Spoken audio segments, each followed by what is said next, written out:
When you are in the place that you are made for, you are like fish in water. You sail with ease. It's like a bird flying in the air. And you feel happy, fulfilled, you feel rewarded. You can work 24/7.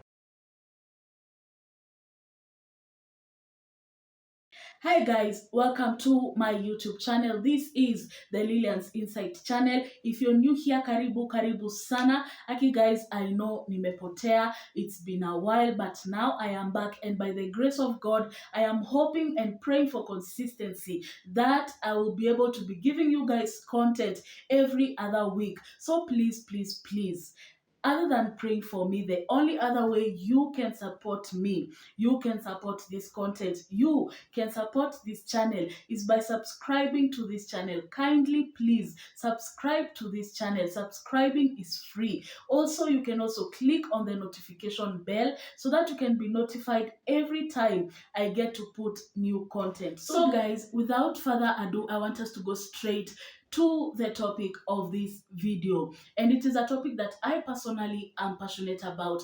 And guess what it is? Drum rolls. Purpose. Yes, today I want us to talk or get a bit of insight about purpose. But before hata tuende ndani, I want to ask you two questions. Do you know that you have a purpose? Do you know your purpose? If you know, stick around to find out more. If you don't, God is telling you today through this video, hata unafaa kushukuru Mungu umeangalia hii video, that you have a purpose. Mimi si expert. I want to bring in someone who can give us a bit of more insight on this. And this person is a man of God, kitu ya kwanza, that I honor, of course, and respect so much. God chose him because I remember when I was in church and he was preaching and he was talking about assignment. Na ukiangalia assignment na purpose zimepelekana sana. Sindo hazijaachana sana. So when I listened to the sermon, I got blessed, and I got hata nikapata awakening kujua what is my assignment, what is my purpose. So I decided to bring him here to shed a bit of insight to you guys and also to me.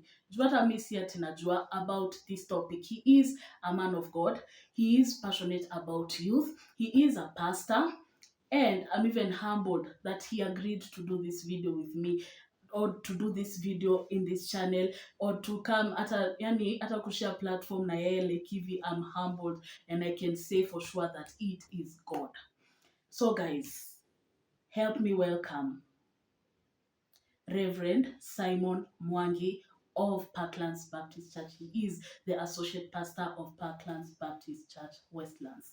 Let's listen. Stick around hadi mwisho tafadhali, usichoke na usiboeke. I promise utapata one or two things, so tuvuke your side tusikize. Hi guys, so like I told you before, I'll be having someone with us to shed a bit of insight about purpose, and now he's here with us, Rev.Simon Mwangi. He is, of course, the associate pastor of Parklands Baptist Church, and for me, let me just say the way I know him, I know he's someone who, or a man of God who is very passionate about the youth. That is one of the reasons why I chose him to come and give a bit of some wisdom about this topic. So Pasi, karibu sana. Asante. It is very humbling that you're here. Hata niseme ukweli, I'm very humbled, I'm excited, I'm all that. Yeah, so maybe even before we start, you can tell us a bit about yourself. Maybe introduce yourself, tell us something small. Lillian, I'm also excited to be part of this platform as we engage ourselves on the subject of purpose, as we interrogate it, and also as we mirror our lives against the theme of purpose. So I'm very, very happy to be part of this. And my expectation and prayer is that out of this content, young people will be able to align themselves to the purpose of their lives. And just like you said, I'm Reverend Simon Mwangi, Associate Pastor, Parklands Baptist, and I'm excited to be part of this platform.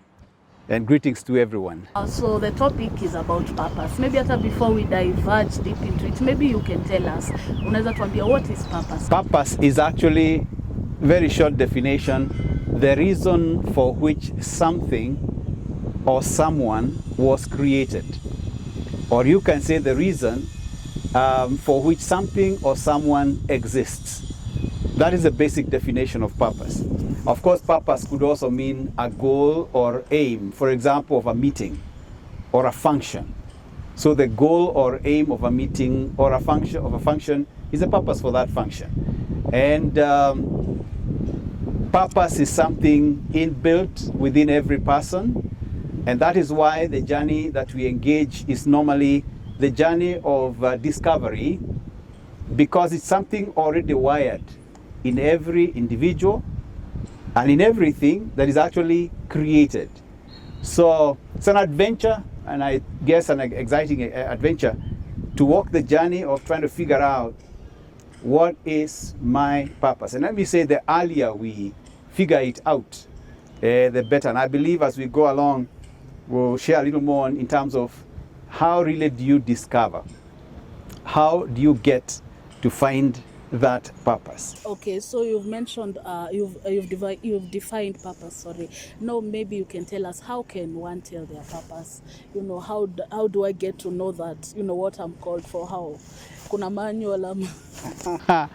Let me say, discovery of purpose is a journey, and as long as we are breathing, we are in that journey. Now, there are different ways, of course, you can discover your purpose. One of them, for example, is what we call circumstantial providence in the journey of life. Like when you wake up in the morning, you go out, you engage different things, you come back in the evening.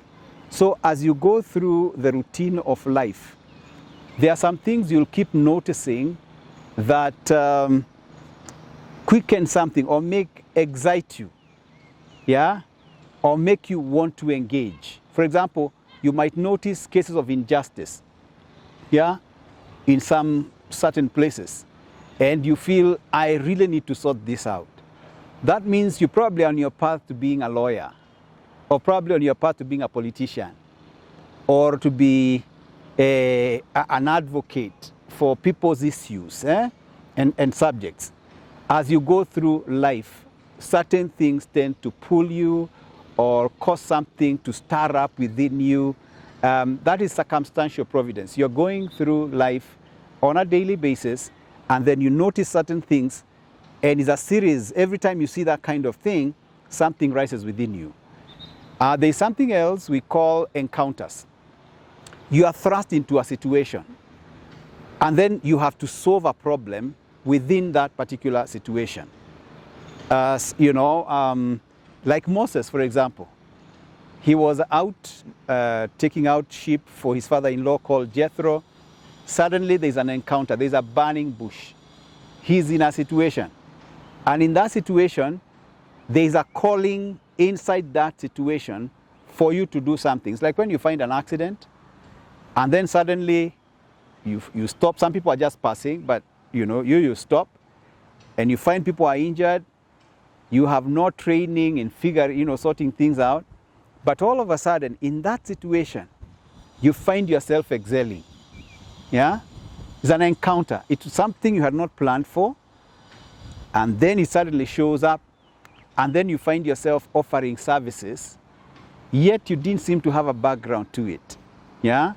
Or a building has collapsed. I remember when Cooperative House was bombed, the place had collapsed. Guys stopped matatus, and you find people climbing on stones, and they're starting to do stuff.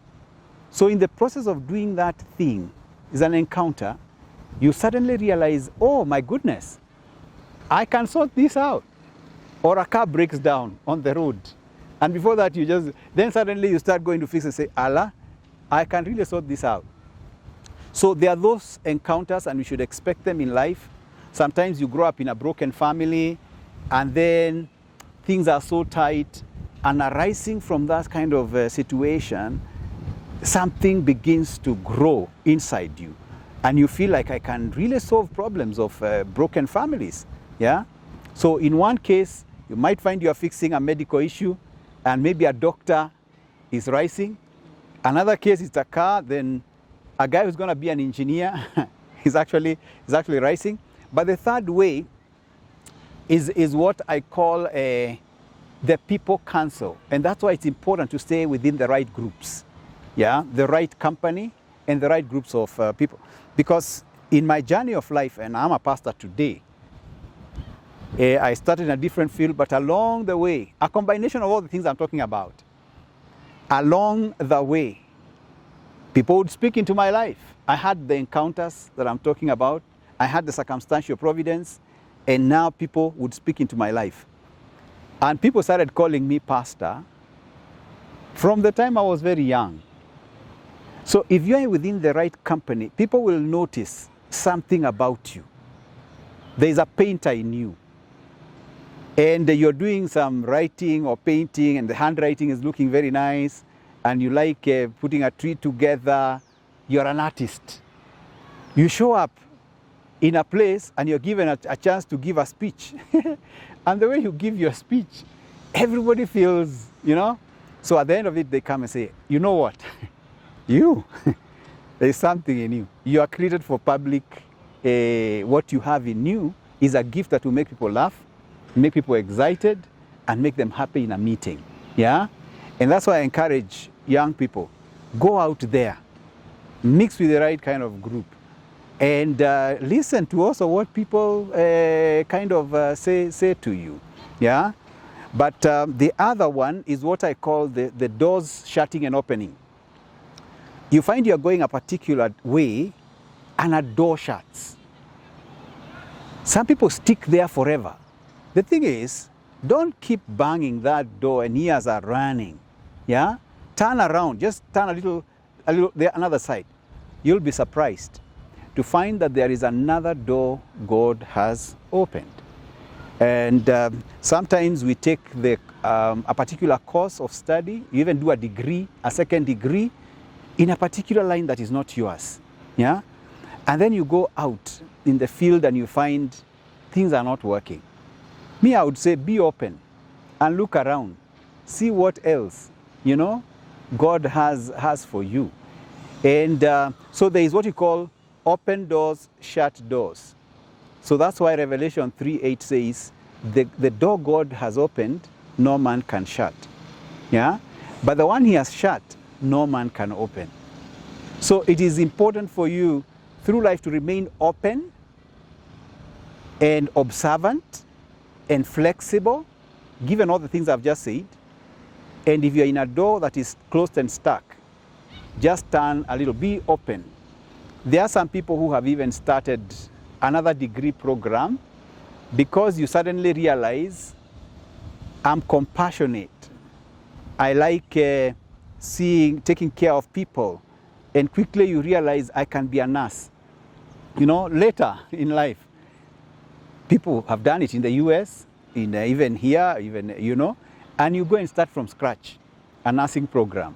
And while you're doing it, suddenly you get excited.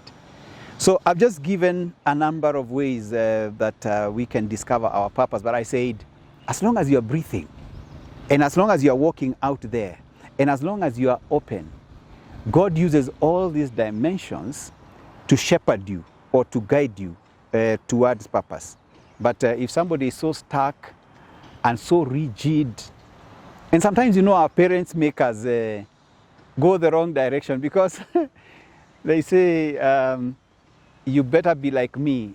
Like me, I'm a pastor, so I would like, and I have 5 children, young people, and I wouldn't mind all of them becoming pastors, but I can tell you, one is a lawyer, one is a banker, another one is in the architectural field, the other one did the medical program, and I have a little one now who is in Form 4, who is trying to figure out, because she's doing her Form 4 this end of this year, what exactly. So we've been discussing engineering, law, so we are in that particular area. You know, as parents, or the social world around us would like to impose upon us its purpose, not what we were made for.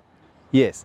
But Lillian, one thing I know, and I know our listeners, you will agree with me, when you are in the place that you are made for, you're like fish in water. You sail with ease. It's like a bird flying in the air. And you feel happy, fulfilled, you feel rewarded. You can work 24/7. You don't need a supervisor. If if you're in your place and line of purpose, if your field is hospitality and you set up a restaurant and that's your area of purpose, I'm telling you, you'll enjoy setting the tables, checking the food how it's done, with a smile, receiving everyone. And what happens? The restaurant, everybody wants to come there. Yes. There's a good vibe, eh? There's a good energy. You're not just making money. Okay, money will come, but the main thing is not the money. You are in the place of purpose, and it's very rewarding. It's very fulfilling as you serve these people. Then what will happen is that your restaurant will become 2 restaurants, 3 restaurants. It will be a brand, and it will be all over. In fact, there is a guy, I think KFC, he discovered at age what? 80s? 81. 81. It's never late. Wow. It's never late. The guy was old when he started the KFC, the chicken place. Yeah. Now see, it's all over the world, you know? Yeah. Wow, so I hope nimesikia hiyo. And then maybe I can ask another question. How do you're talking about purpose, and how can you align your purpose maybe with the will of God, Yeah. Maybe how you can explain. Yeah. The thing is, aligning purpose with the will of God. Let me put it the other way around. There is no dichotomy between purpose and God's will. You see, God created us and God wired us for something. What He wants us to do is to do that which He made us for and then surrender it as an offering to God. Yes. So I figure out what God made me for. If He's a teacher, if He's a chef, if God made me really to fly people, pilot and all that. Now when I surrender that to God, His will is that I surrender everything that I am for Him. Then we align purpose and the will of God. So the bridge to align purpose and will is surrender. It's just simply come to God and say, whatever I'm doing, like these guys in our neighborhood here who are building the buildings, Can you imagine that guy with that mallet or that hammer, and he's working on that house, and he's saying, God, I surrender what I'm doing for your glory. And I want to do it in such a way, this other guy who is building or painting next to me will look at me and say, hey, we are both doing the same thing, but you seem happy, you seem to be enjoying what you're doing. What makes you happy? So when that is surrendered to God, then there's something that comes out of it that makes a difference around us. So Jesus said in John chapter 4, verse 34, my meat is to do the will of Him who sent me and to accomplish His work. In other words, he said what He was doing, He had surrendered it totally to His Father, which was the will of the Father, and therefore it is like food. When He's doing it, He's very, very excited. And you know how meat is like, I believe many people like meat, the different types of meat. And Jesus is comparing what He was doing on a daily basis to meat. He says, my meat is to do the will of Him who sent me and to accomplish His work. And can you imagine if all of us were able to say wherever we are, that what I'm doing, because I'm doing it for God, is like meat. I'm enjoying it. It's like having nyama choma, and you're having nyama choma. And so for Jesus, when He's doing the work He's doing, is like meat. In fact, if you read that story in John chapter 4, the verse before, some guys had brought Him food from a town called Sychar. And I believe they brought Him because those days they used to have fish and bread. So it's possible they brought tilapia, very nicely made, and bread, and they find Jesus. He was talking to a Samaritan woman. He was talking to a lady at a well, Jacob's well. So wanamletea hii nyama na hii mkate they bring, but Jesus looking at what they have brought, vis-a-vis what He was doing. He said, you guys, you don't understand, I have food you don't know. My meat, my food, is to do the will of Him who called me and to accomplish His work. What was that meat? he had spent time with a woman called the Samaritan woman, whose life and background was a shameful one, because she had had 5 husbands, and now she was living with the 6th one. Jesus was the 7th man. Yeah, now she had met the 7th man of her life at Jacob's well. And Jesus spent time with this lady, helped her rise from ashes and from shame to make her a somebody. And Jesus was excited. So when these guys brought meat, fish and bread, he said, you guys, you've brought me this. You don't know there is food and meat that I live for. I've just talked to this lady, and that's what matters for me. Let me talk about entertainment and this media. What would you advise that person regarding in line with purpose? Maybe? Yeah, I really cherish people who have the gift of entertainment, because the world is full of depression, and the world is full of stuff that want to take people to the grave very, very quickly. And that is why I really appreciate those people who have that gift that will make me smile, make me laugh, including painters. I'm talking about artists in general who make life bright. I really, really, really, really cherish them. And there's a verse in Habakkuk that says God delights in us with song. Yeah, he also loves fun. If you read the Psalms, even Psalm 150, let everything that has breath praise the Lord. There's a lot of excitement. And even you look at the way God has created the world, there's a sense of humor, isn't it? You look at a warthog and say, oh, that's very interesting. But at the same time, you look at a giraffe and then a hippo. Now you think about it, when God was creating all of this, what was he thinking? Is to entertain the differentials in all of that. So right now, the world needs entertainers, people who can bring laughter once again to our faces. When you look at Psalm 126, it's about laughter. And he says he brought laughter back to us, and we were like people who dreamt. The last verse says, they that sow in tears shall reap in joy. And therefore, God is speaking and he's saying, the entertainment industry, there are individuals that he has also designed and raised and put together for the purpose of making us laugh. By the way, I go into YouTube, I watch a lot of that together with my children. And we get to those moments when we just laugh. There are some people, they do TikTok, they catch certain things. Even this morning I looked at one, and they were making humor about some politicians. I mean, they have put some things, and I really laughed. The way it's arranged, they pick something little here, something little there, something little there. I laugh and I feel good. Do you know entertainment industry is helping us lower blood pressure of people? The impact, lower blood pressure, deal with ulcers. Watu wameshikilia mambo mpaka tumbo imeanza kuwa na vidonda. But because they help us laugh at ourselves even, hiyo kitu ulikuwa nafikiria ni ngumu na ni nzito. Think about election time. Anxiety ilikuwako. You could almost feel it in the atmosphere. And Kenya goes through it. Then suddenly somebody makes humor out of something ilikuwa stressful. All of a sudden you laugh, alafu hiyo kitu inakutoka. Yeah. So entertainment industry is a powerful one. We have it.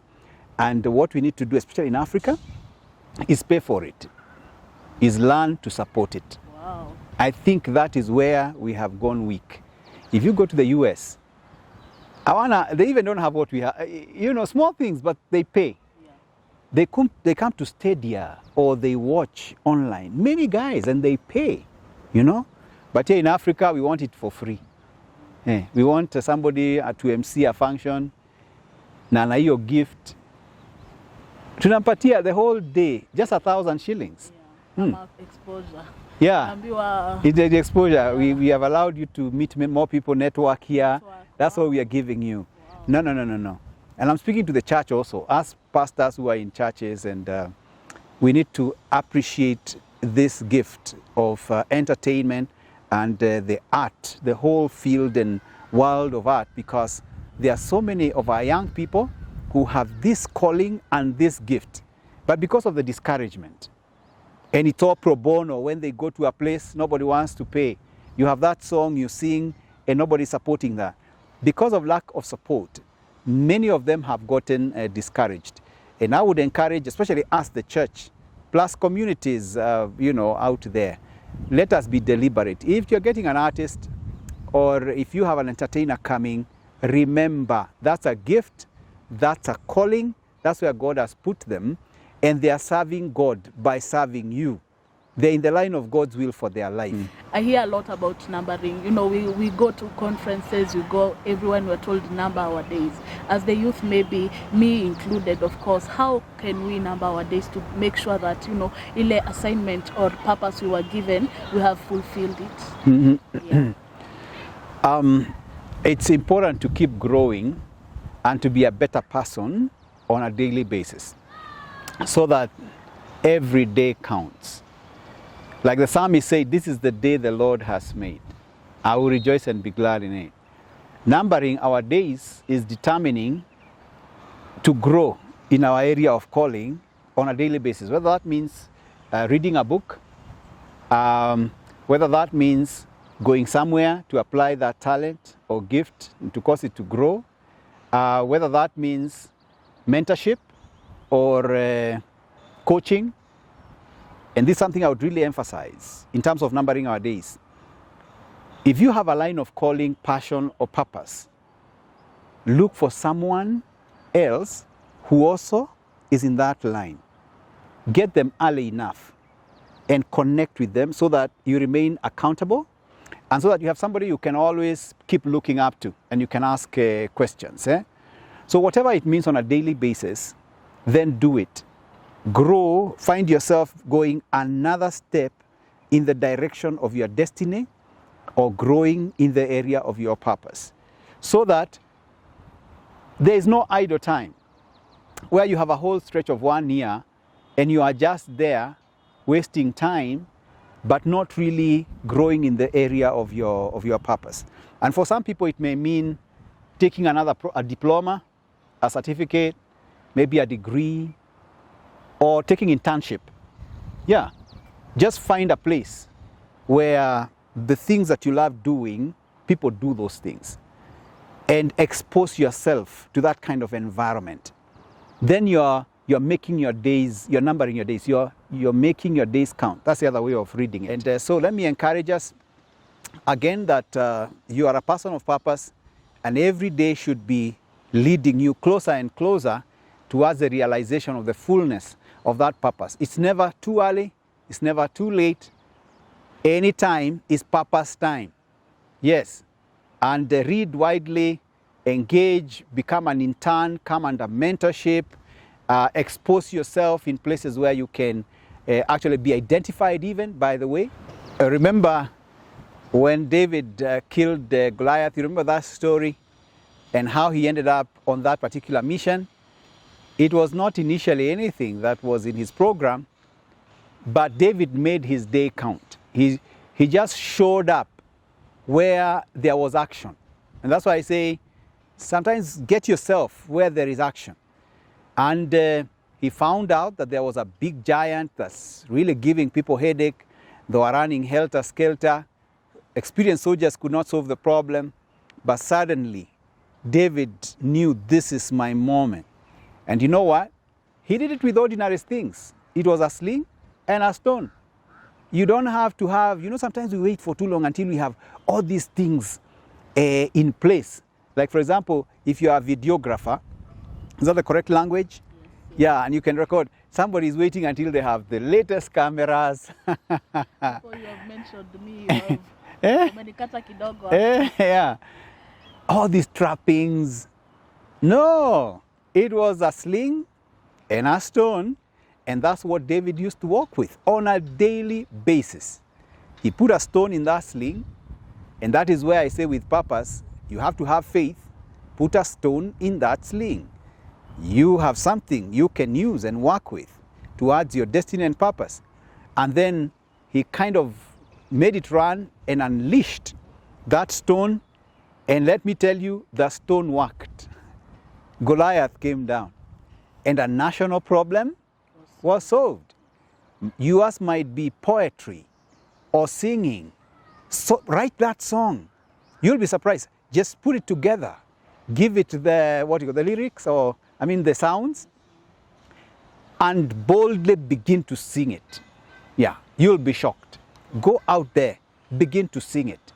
That stone, David's stone, will change national course. It's like somebody who sang this song. Are they calling it Hallelujah? What are they calling it from South Africa?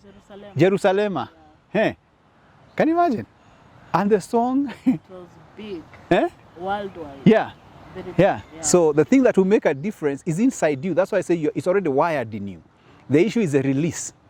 And fear is one of the biggest challenges. Talk to us on that area. Yes. After me personally, if I am to speak, fear has really crippled me in so many ways. Yeah. Even doing this, you've mentioned everything. You are not just speaking to them, you're speaking to me as well, because I was so scared. Like, now I do YouTube, where I've seen a camera, seen a nini, but you can talk to us about fear. Yeah.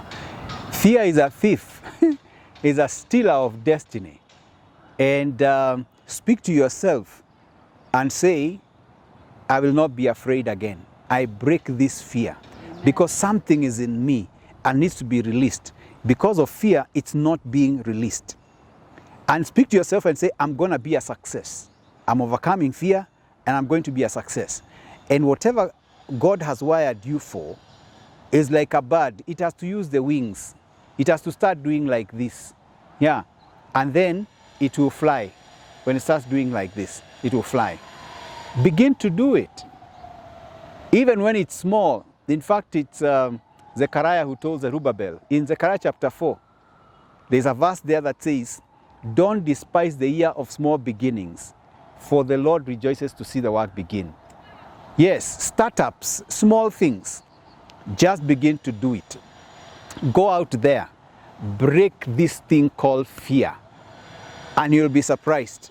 Once you've started doing it, it gets its own life. With time, it flies. Yes. And so may God bless this channel. Amen. Amen. And may God bless everyone listening to this content and this channel. Amen. And I can tell you this channel is going places. Amen. And it's got a bright future. Amen. So support it. Let's support one another. That's the way we grow. Yes, thank you so much, Pastor. As we just wind up, you're a man of God. Just give us, some wisdom, parting shot, maybe. Parting shot.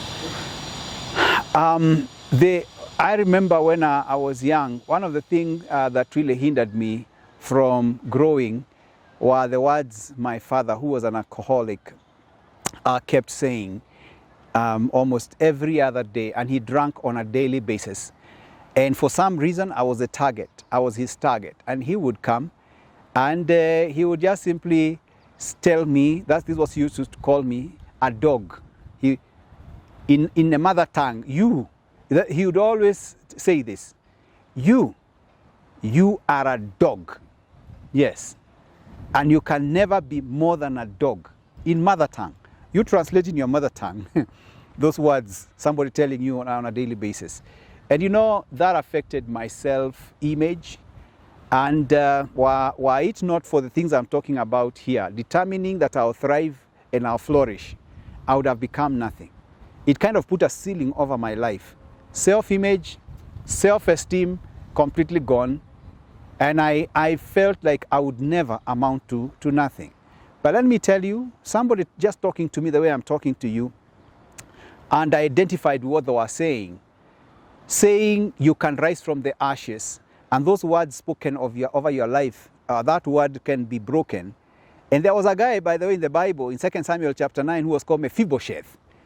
When he came to David, and David told him, you will sit in the king's table, you'll eat king's food. He started saying, why do you think of me? I am just a dog.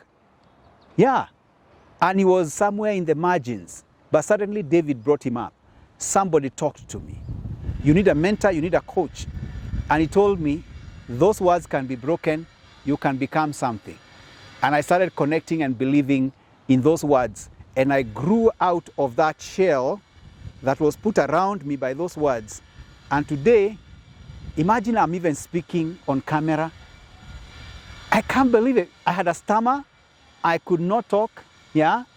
But today, I'm living in my purpose. Therefore, my parting shot is this.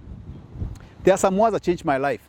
In the Bible that says, you are precious, you are honored, and God loves you. My parting shot. I want you to know you are somebody. I want you to know you are precious. I want you to know you are honored. I want you to know you have a future. Now arise and shine. Isaiah 60 verse 1. For your light has come, and the glory of the Lord is risen upon you.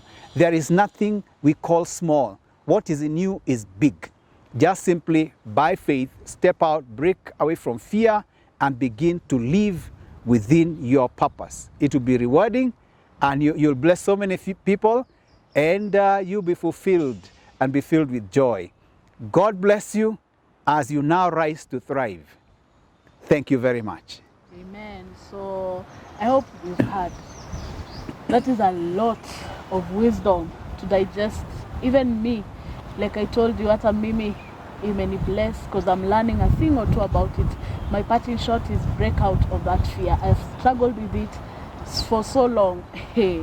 But even me now, I'm in a journey of breaking out of fear, and that is what I tell God every day. Help me just be who you want me to be. And I hope hata wewe mwenye umewatch hii, I just hope and pray that you've been blessed, that umepata tu kitu. And please support this channel. Kindly subscribe, kindly watch till the end. Usiboeke. This is interesting. It's something that will change your mind. Subscribe, turn on notification, gang, share this video as much as you can, and God will bless you. So we've come to the end of today's video, and even before we finish, I want to appreciate people in my life.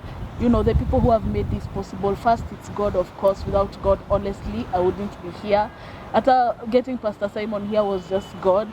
And second, I want to appreciate the people behind the camera, Smart Joker and my cousin Brian. This was short notice. I'll put their handles there. You can follow them. Smarty is also doing something online. Brian is also, he's a very good videographer. You can follow them. You can, check them out. I want to thank them so much. It was short notice, but they showed up and showed out. And thank you also for family. Iote ni family, let me tell you. In one way or another, my family, like the Deputy President Rigathi Gachagua said the other day, that family will always come through for you. For me, this has been family. For them supporting me and telling me, go back to YouTube. For them, even offering me a place to shoot. For them even connecting me to Rev.Simon. It is all family.